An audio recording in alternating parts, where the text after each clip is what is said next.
All right, guys. Today we're gonna be reacting to Peter Doocy. Leaks are coming out of the Harris campaign, the campaign. Peter Doocy joins us now. Hey, watch it.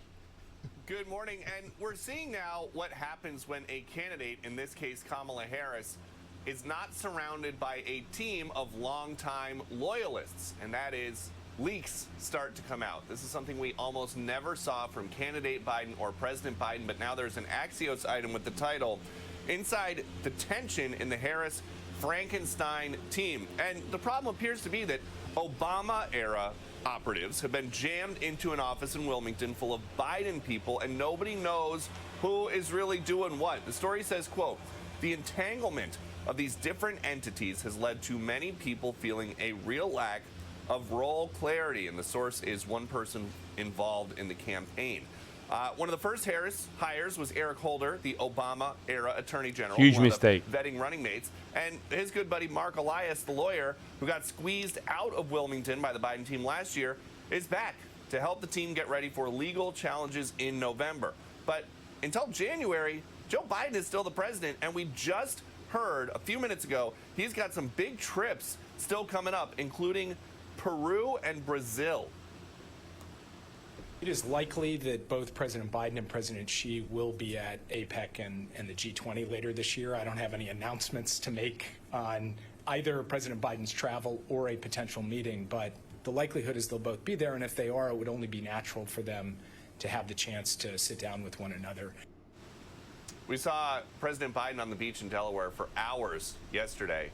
There is very, very little going on here, and a very well-placed source who works inside told me that the general feeling among staff right now is one of senioritis. Senioritis, that's good. So, Peter, the story from Axios about Frankenstein, the Frankenstein team, because part of it is the Harris people, part of it is the Wilmington Joe campaign, part of it the White House people, and then you got the Obama people coming in. They don't know who's in charge.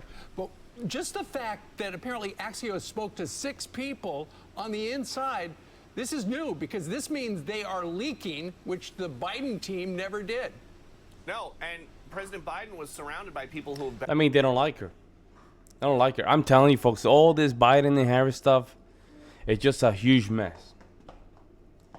I mean, they're trying to put something that is not real together, and I don't know why these people want power over the country. It's insane.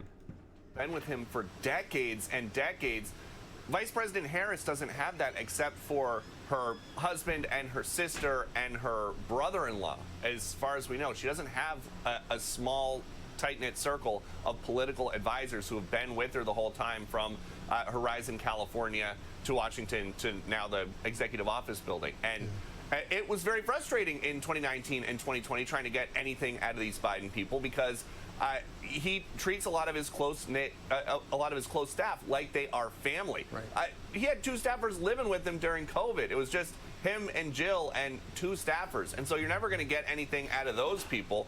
And if you go back and look, no leaks like this about the Biden campaign until the bitter end. Only a laptop, but it's not real. So, Hey, Peter, real quick. So Joe was on the beach for hours. How many times did he apply sunscreen? Do we know? You got a poll report, right?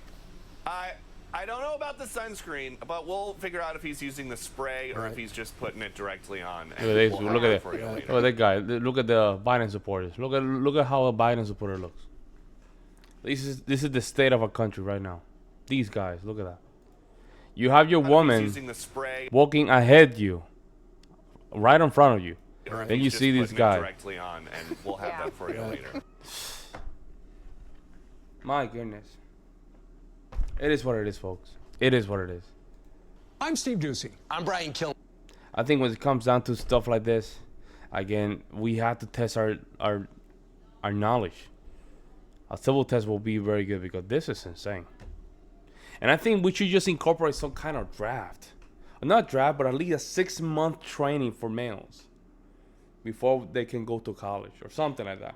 You get out of high school, and we just submit a 6-month training, physical training, and that way you can, transition to adulthood, right? Physically transition to adulthood. Because it seems like some people, they're still thinking like they're kids. They have some Peter Pan syndrome until they're almost 30. I think they haven't really gone through that experience, and I think that experience is very important for manhood.